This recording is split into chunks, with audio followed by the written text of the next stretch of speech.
El 31 de octubre de 1517, Martín Lutero publicó sus 95 tesis, que a partir de ese momento, la historia de la Iglesia y del mundo nunca volverían a ser la misma, cambiando completamente la historia del cristianismo como nunca lo ha sido, dando inicio a la Reforma Protestante. La Iglesia estaba tratando de recaudar dinero para renovar o para construir la iglesia de San Pedro. Ya no tenía buenos ojos en la sociedad, incluso en el mundo político. Varias personas intentaron levantarse para reformar la iglesia. La iglesia misma terminó asfixiando a todos por sus ideas reformadoras. Hay dos puntos donde la Reforma Protestante es más evidente, donde ella discrepa completamente con la Iglesia Católica de esa época. Fue en la cuestión de la salvación y en la cuestión de la autoridad. En primer lugar, ¿cómo se puede salvar a alguien? El segundo punto, que los reformadores también hablaron mucho sobre la cuestión de la autoridad. ¿Cuál es la fuente de autoridad última para la iglesia que hacen los reformadores? Le quitaron el trono al Papa y le pusieron las Escrituras. Ahora ya no es el Papa quien es infalible. La Escritura sigue errante, pero en el año 1517 todo cambió de una vez. Aparece en la historia un hombre llamado Martín Lutero.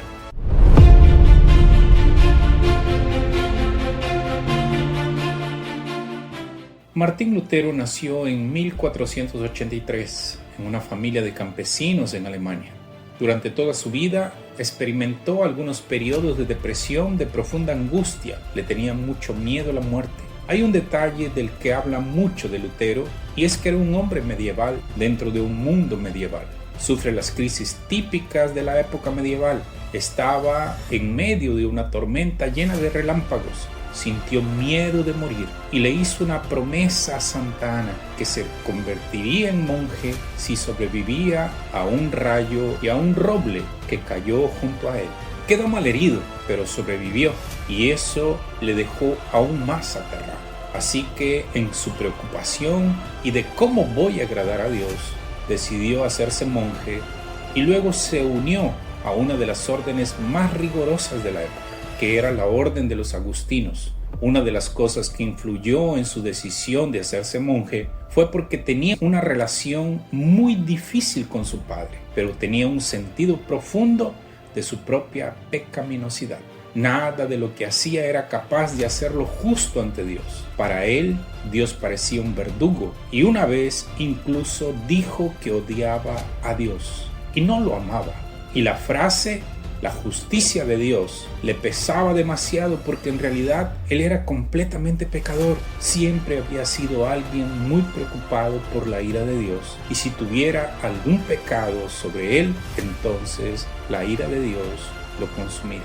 En 1515, Lutero fue enviado a enseñar teología a la Universidad de Wittenberg. Cuando Lutero estaba enseñando sobre la carta a los romanos, se topó con la frase "los justos vivirán por la fe". Y su mente se transformó completamente, porque se dio cuenta que la justicia de Dios llegaba a través del sacrificio que Jesucristo había hecho en la cruz y no por sus propias obras. Romanos 1:17.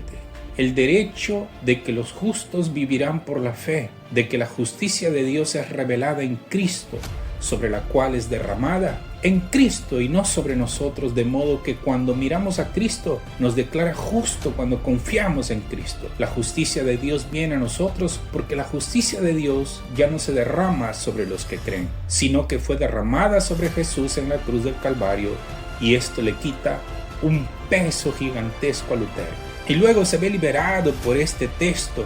El mismo Martín Lutero declaró: sentí que había nacido de nuevo y que se me habían abierto las puertas del paraíso. Todas las escrituras me habían sido abiertas. Un nuevo significado a partir de entonces.